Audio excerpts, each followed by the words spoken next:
Hey, what's up? It's me, JDS4696, and today I'm going to be giving a film review for Spider-Man.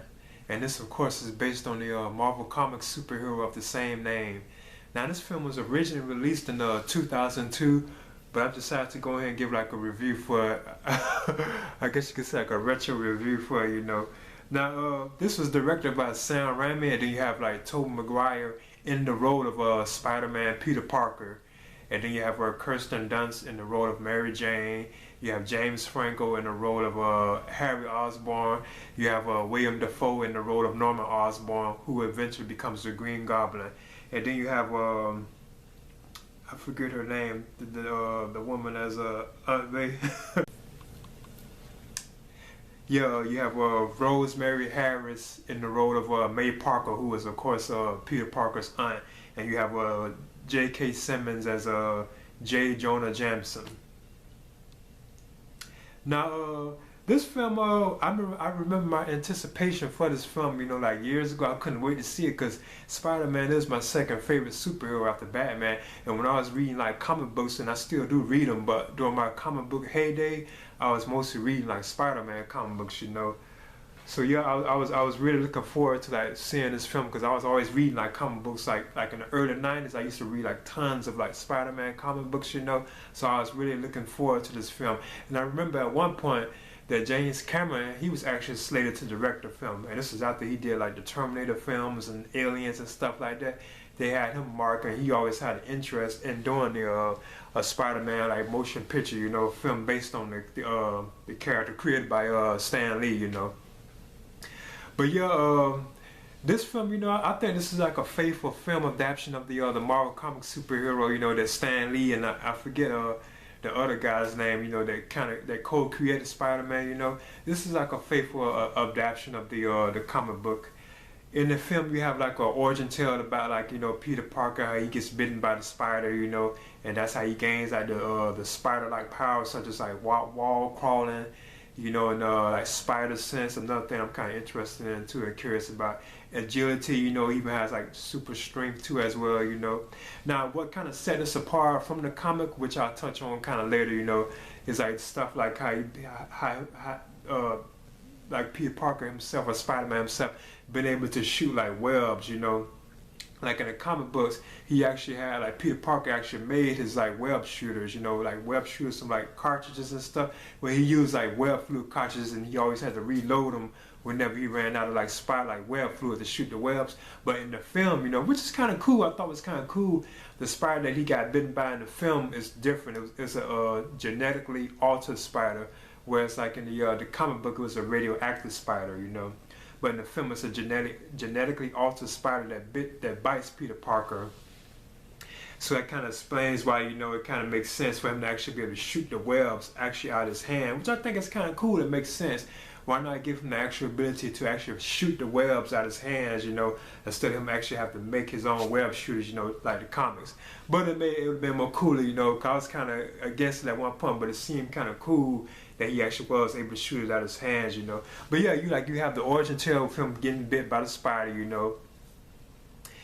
then you have like the Green Goblin, where like Norman Osborn, it shows how he decided to become the Green Goblin, which was kind of an accident. He was kind of rushed into like this experiment, so he had to actually like find like a test subject to do this like this thing known as like a performance enhancer. So he eventually uses it on himself, and this kind of gives him like a split personality, and thus the Green Goblin is born. It's like a split personality because he hears like voices and stuff like that tells him to do like these evil like things, these evil like actions and stuff that he does go on to do, and thus he becomes like the villain. And I always thought that was kind of interesting and cool as well too. But yeah, you have like those two different origin tales that are told. You also get like the reason why Peter Parker does decide to become a Spider-Man in the end.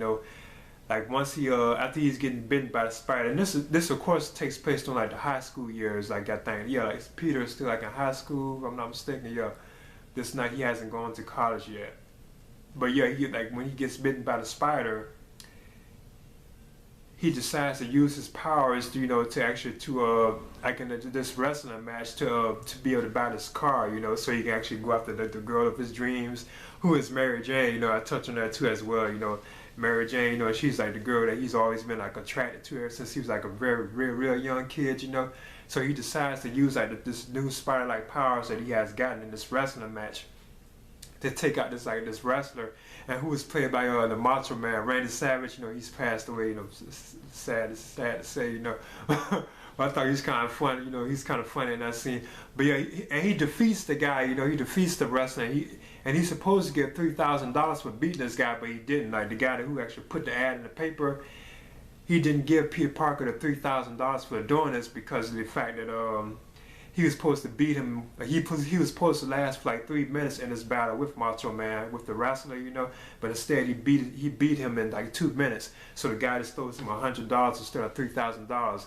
So in that incident, Peter Parker is kind of mad about that. And right after this situation, somebody decides to rob this guy that promoted this ad, that promoted this match. Somebody decides to rob him. And the thief runs off with the money, but and Peter Parker has the chance to stop him, but he lets the guy go just because the promoter of the match decides not to give him the $3,000. So he lets the guy go. So in turn, this same thief, goes and kills his Uncle Ben, who is played by Cliff Robinson. And thus, after that incident, after that, Peter Parker decides to become a Spider-Man, like with the popular line, with great power comes great responsibility. So that's when he decides to become like Spider-Man. So thus, like Spider-Man is born, and then from then on, it kind of like rushes to it, shows him like using his superpowers, him like saving like people and stuff like that in New York City and stuff. That's where he takes place at. Spider-Man, he's in New York City, So yeah, him like saving like people and stuff like that. It's very similar to like a Superman, It's like very similar to like the Richard Donner Superman from '78, like with Christopher Reeve. It's kind of like similar to that. The way like it kind of rushes to like showing like like him saving the different people and stuff like that.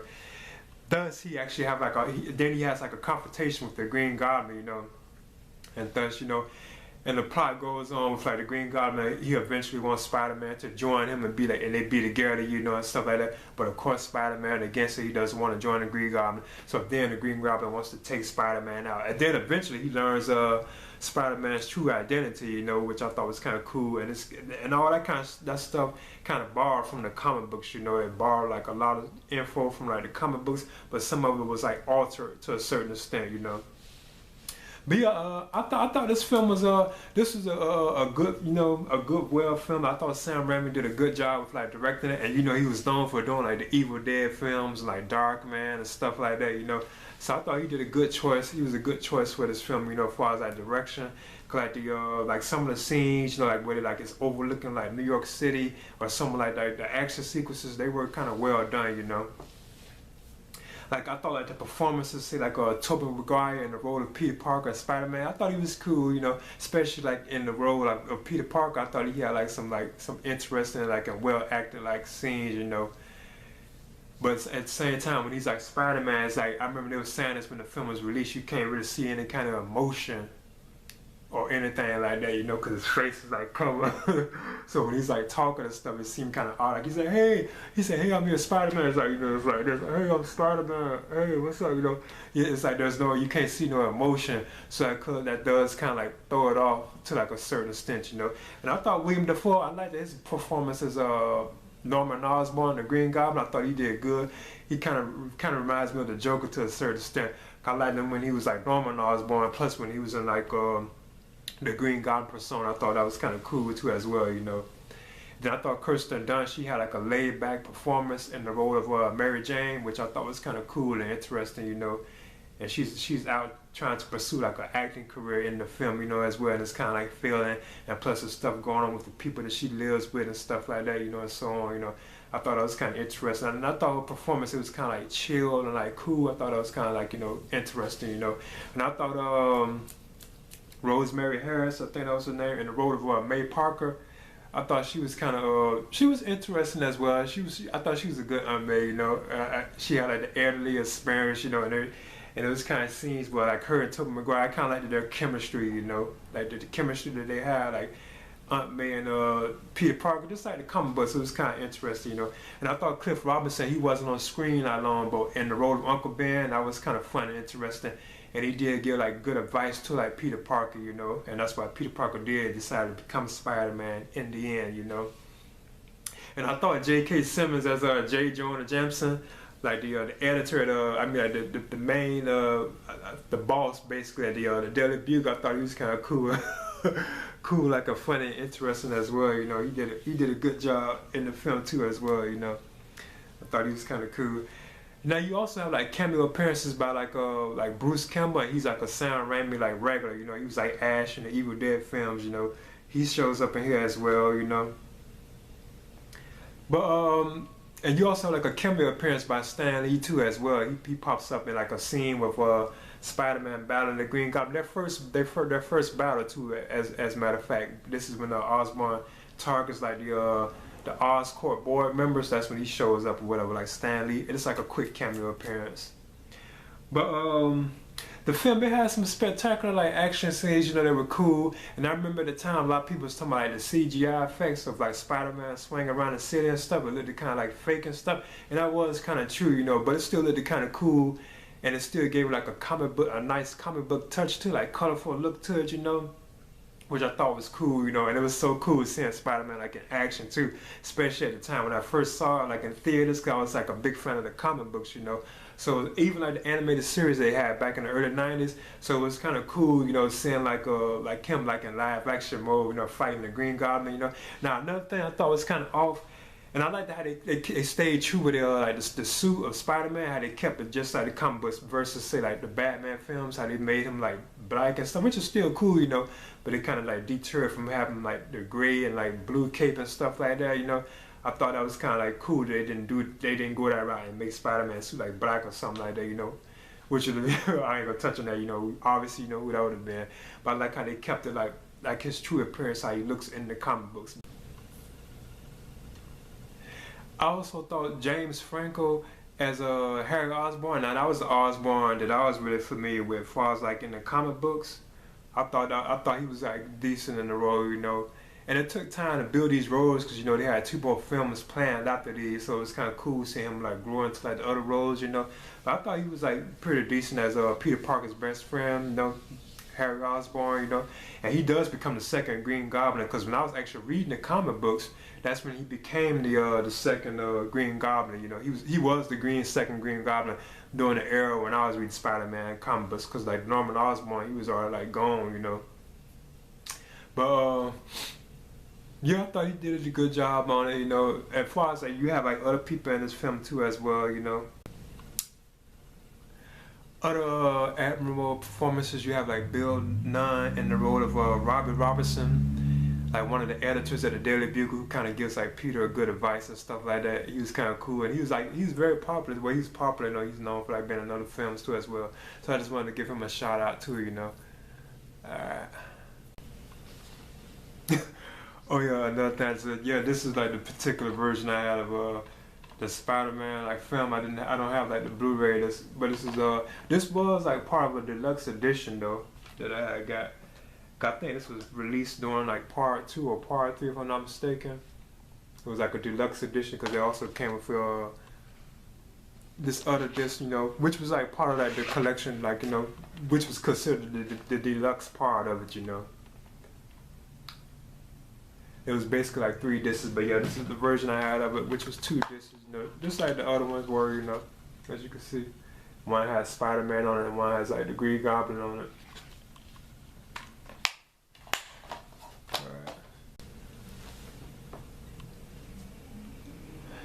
But and also now the main thing that, like I said, like the Green Goblin, I didn't really like how he looked, like his clothes, you know. I liked how they kept his colors, you know, and his glider and stuff, because he has like his pumpkin bombs and stuff that he has like from the comic books, and he has like his glider too as well, you know, because like in the comic books he's like green and purple. I think it would have been cool if they would have kept that look, you know. But I know they kind of been like cheesy to a certain extent, so they went the route of making him just all green with like this ripped body, you know. but I didn't like how like the bodysuit itself. I thought that was kind of like off, and I remember saying that at the time that I didn't really like how he looked that way, you know. But the mask looked kind of cool, you know, and it was featureless, you know. It just had like this constant like evil like grin, you know. And then like, you know, he couldn't form like a smile, and I thought that was kind of cool, you know. And the jet glider was awesome. Like when he's flying around like on his glider, I thought that was cool, you know. And it was purple, you know. Thus them like giving a shout out to like the purple that is in the Green Goblin suit, you know. Instead of them having it in the suit, they actually had like the glider itself like purple, you know. But other than that, like the CGI effects, like I said, they were cool. They did look kind of fake at times, you know, and stuff. But it was still like cool seeing like Spider-Man like swinging around, you know. It's like the comic book, you know, come to life, you know, which I thought was cool. You know, like the scene where he had to rescue like these people from like this burning building, like this lady and her kid, you know. I thought that was kind of cool. Like the end sequence was cool, and they had borrowed like elements from the comics. You know, it was obvious that Sam Raimi was referencing like the Gwen Stacy tragic storyline from the comic books. You know, before instead this time it was Mary Jane. You know, that Spider-Man had to save, but it was very similar because it was like on the bridge and stuff to like the Gwen Stacy storyline where he had to actually choose to save her and all that. You know, with the Green Goblin. You know, from the Green Goblin. You know. And also like the end of sequence where they're like fighting, like they have like a hand-to-hand battle, you know, like the Green Goblin and Spider-Man. I thought that was kind of, I know people at the times they was talking about how cheesy and like how awkward and I thought it was still kind of decent and okay. This is still a well put together like superhero film, you know. This very fast pace, like once he becomes Spider-Man, it takes off, you know, it like shoots real fast, you know. But other than that, you know, like other things like the music is done by Danny Elfman, who also done like the music themes for like the Batman films. You know, he also did the music score for this film, which I thought it doesn't really stand out, you know, but I thought it was kind of cool. You know, I thought he did a good job with it. Now in the end, I would give this film like out of A to F. I would give Spider-Man, I would give this like a B rating. I think it was like a good film, you know, it's enjoyable, you know, especially if you're a fan of Spider-Man comic books, I would highly recommend it, you know. And especially like I say, and if you're just a fan of like comic books in general, you know, it's a well put together like superhero film, you know, that gives like the origin of one of the greatest like superheroes ever, you know, and my second favorite superhero is Spider-Man. So I would easily recommend this film, and like I said before, I would give this like a B rating, you know, cause there's like certain things about it that keeps it from being like a completely excellent film, but at the same time it's not a bad film and anything like that, you know. So I would give it like a B, and I think it was good, and I would recommend it. So this is my review for Spider-Man, and like I said before, I'm giving it a B rating, and this is a JDS 4696. All right.